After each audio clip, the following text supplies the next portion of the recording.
Right now, in 2026, renting is mathematically cheaper month to month in 49 out of the 50 largest United States metropolitan areas. With the 30-year fixed-rate mortgage average sitting at 6.55%, the classic advice that renting is just throwing money away is completely dead. In fact, if you live in highly expensive markets like San Francisco and San Jose, renting financially beats buying, even over a full 30-year horizon. People are throwing away the old American dream playbook. And honestly, the math says they might be absolutely right. Hey friends, X-Money Lab here. Today, we are taking a hard look at the modern housing market. Should you stretch your budget to buy a house, or is it actually smarter to just keep renting forever? The real numbers hiding behind those white picket fences are going to shock you, and the answer might just save your bank account. Let us dive in. 1. The hidden costs of owning. What if I told you that your landlord is not the only one throwing your money into a black hole? The bank is doing the exact same thing to homeowners. Everyone loves to repeat the old saying that paying rent is just throwing money away. But when you buy a house, you are throwing away massive piles of cash on things that never, ever build your net worth. We call these unrecoverable costs, and they are the dirty little secret of the real estate industry. First up is mortgage interest. When you sign on the dotted line for a standard loan, those early monthly payments are not building some glorious mountain of wealth. For the first 5 to 10 years, the vast majority of your payment goes straight into the pocket of the bank, not toward your principal balance. You are not building equity. You are essentially just renting money from the lender. Next, add in property taxes and homeowners insurance. These are hefty, mandatory bills you have to pay every single year forever, and they only go up over time. But wait, there is more. Do not forget the silent wealth killer known as the 1 to 2% rule. Homeowners typically spend between 1 and 2% of their home total value every year just on general maintenance and repairs. With the median home price in the United States hitting nearly $420,000 in 2026, you are burning through roughly $4,000 to over $8,000 annually just to keep the roof from leaking or the furnace from exploding. Renters? They just make a free phone call to the landlord and the problem is fixed. When you add up the interest, taxes, insurance, and maintenance, the true unrecoverable cost of owning is absolutely staggering. You are quite literally throwing money away, just in a different direction. This is exactly why Zillow research shows the national break-even horizon, which is the point when owning finally becomes cheaper than renting, is roughly 6 years. If you buy a house and life forces you to move or sell before year 6, congratulations, the math says you just lost money compared to your renting friends. 2. The opportunity cost of buying. Think buying a house is the ultimate wealth builder? Try this on for size. In San Jose, California, the premium to own a home instead of renting is over $4,000 every single month. Just let that sink in. That is $4,000 of extra cash flow you could be keeping right now if you just rented. This unlocks the ultimate financial cheat code, a little concept called investing the difference. When you buy, your down payment is instantly trapped behind drywall and wood framing. But when you rent, that cash stays yours to deploy. Let us look at a conservative example. If you take a modest $20,000 down payment and drop it into a broad S&P 500 index fund, magic happens. Assuming a standard 8% average return, that money grows to over $29,400 in just 5 years. And the best part? You did absolutely nothing. You did not fix a leaky roof, you did not plunge a single toilet, and you definitely did not negotiate with a contractor. That is just pure, unadulterated compound interest. Now, imagine supercharging that investment account by adding the hundreds, or even thousands, of dollars you save every single month by renting instead of paying a massive mortgage. When you consistently invest the difference, your stock portfolio will frequently outpace the sluggish equity buildup of an average home. A house forces you to save, sure, but the stock market actually pays you to wait. Home equity is incredibly stubborn, illiquid wealth. You cannot buy groceries with a brick. But index funds? They are entirely liquid, growing in the background while you enjoy the financial flexibility of a simple lease. Number 3. The 2026 market reality.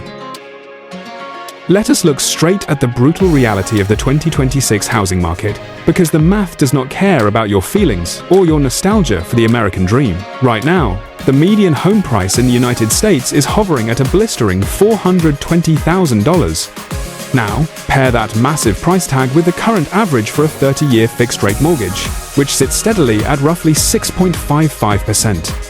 When you combine historically high purchase prices with borrowing costs that have sharply risen over the last few years, you get an absolutely toxic cocktail for your monthly cash flow.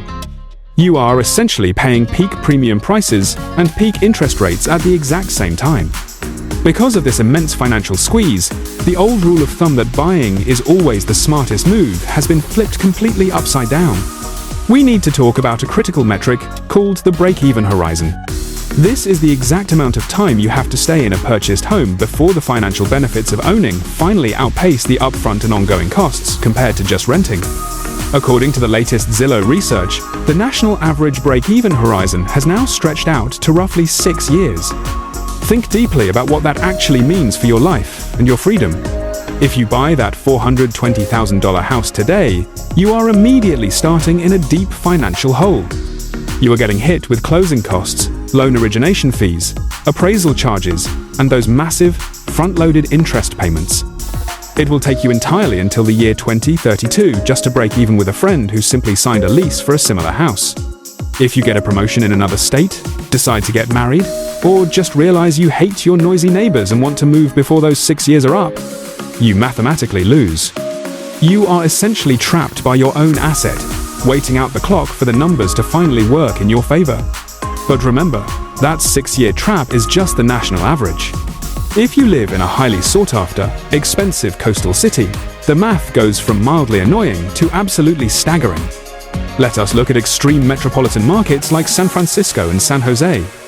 In these massive economic hubs, the gap between the monthly cost of a new mortgage and the cost of monthly rent is so astronomically wide that the traditional break-even point effectively does not exist. That is right. In those specific markets, renting financially beats buying it even if you stay in the exact same home for a full 30-year horizon. The purchase prices in those specific California areas are so heavily inflated that your down payment alone could easily fund a comfortable lifestyle if you just left it in a brokerage account. The massive premium you pay to own the property, plus the punishing property taxes on a heavily inflated valuation, completely wipe out any eventual equity gains you might hope to see. You could rent a beautiful home in San Jose, invest the massive difference in monthly costs, and end up significantly wealthier after 3 decades than the person who stretched their budget to the breaking point just to get a deed. The 2026 market is forcing us to rethink everything we thought we knew about building wealth. For generations, renting was viewed as a temporary stepping stone, a brief and slightly embarrassing waiting room before you bought real estate. Today, long-term renting is a calculated, permanent wealth-building strategy for the smart money. It is no longer about being helplessly locked out of the housing market. It is about looking at the raw data and actively choosing not to play a rigged game. 4. When to rent forever.